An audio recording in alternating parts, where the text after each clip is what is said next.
Ciao Rangers, rieccomi con un nuovo video di Storie di Rangers.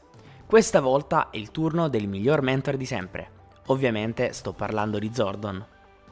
Lascia l'iscrizione per non perderti nessun contenuto. Circa 10.000 anni fa, Rita Repulsa cercò di conquistare numerosi mondi nell'universo. Tra i suoi oppositori vi era Zordon. Scoppiò una guerra tra Zordon e le forze di Rita, che durò per 2000 anni e si estese su innumerevoli pianeti. Durante il conflitto, Rita entrò al servizio del grande Lord Zed, che le affidò la missione di conquistare la Terra. Fu in questo periodo che Zordon scoprì le 5 monete del potere e una mappa per il deserto della disperazione. Negli ultimi giorni di guerra, Rita compì un atto finale di sfida, usando i suoi poteri per bandire Zordon in un vortice temporale, condannandolo a esistere al di fuori del tempo normale. Il suo unico mezzo di comunicazione con il mondo esterno sarebbe stato un tubo di energia. Tuttavia, prima di scomparire, Zordon sigillò Rita e i suoi scagnozzi in un bidone spaziale, dove sarebbero rimasti per l'eternità.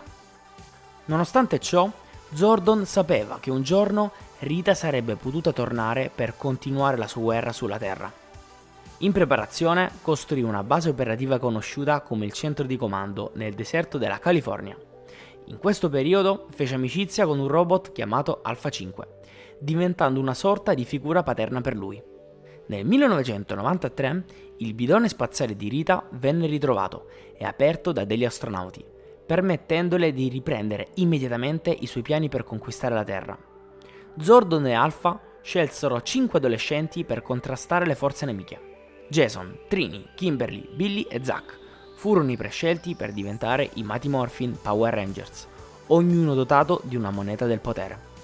Successivamente, quando Master Will trasformò i Rangers in bambini, Zordon li inviò attraverso vari portali temporali per recuperare i subcristalli dello Zeo Crystal. Durante la loro assenza, Zordon continuò a fare da mentore per gli Alien Rangers, incaricati di proteggere la Terra.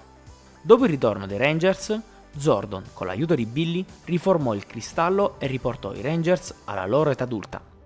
Tuttavia, Rito e Goldar piazzarono una bomba sotto il centro di comando, distruggendolo. Nonostante ciò, Zordon e Alpha sopravvissero, rifugiandosi nella Camera del Potere, e trasformarono i Rangers negli Zeo Rangers. Con Billy ora nel ruolo di assistente tecnico, Zordon continuò a guidare i Rangers, fornendo loro nuove armi, Zord e consigli per combattere i mostri dell'impero delle macchine, che minacciavano la Terra.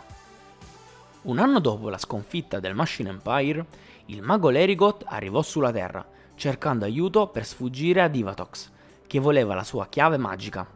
Zordon convocò i Rangers, consapevole che i poteri Zeo non sarebbero stati sufficienti per sconfiggere Divatox e Maligor.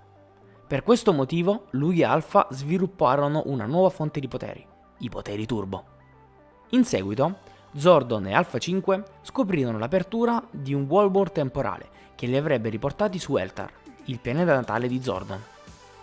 Grazie all'aiuto del mago Lerigot, Zordon e Alpha salutarono i Rangers, affidandoli a un nuovo mentore, Dimitria, che li avrebbe guidati come aveva fatto Zordon. Sfortunatamente, Zordon venne coinvolto in una guerra su Eltar, dove fu catturato dal malvagio Dark Spectre e imprigionato in un tubo che prosciugava lentamente il suo potere. Gli Space Rangers tentarono disperatamente di liberarlo, ma alla fine Andros fu costretto a distruggere il tubo, disperdendo l'energia positiva di Zordon nell'universo per annientare tutte le forze del male.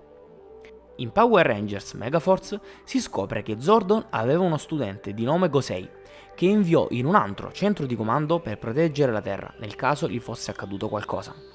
Nello speciale, una volta e per sempre, si ipotizza che Zordon sia ancora vivo, con le sue particelle sparse nell'universo. Tuttavia, quando Billy tentò di riportarlo indietro, riuscì invece a far ritornare Rita.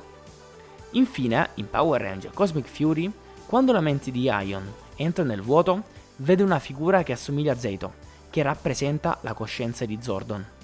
Questo evento dà a Billy nuove speranze di ritrovare, una volta per tutte, il suo mentore. Seguimi per altre storie di Rangers.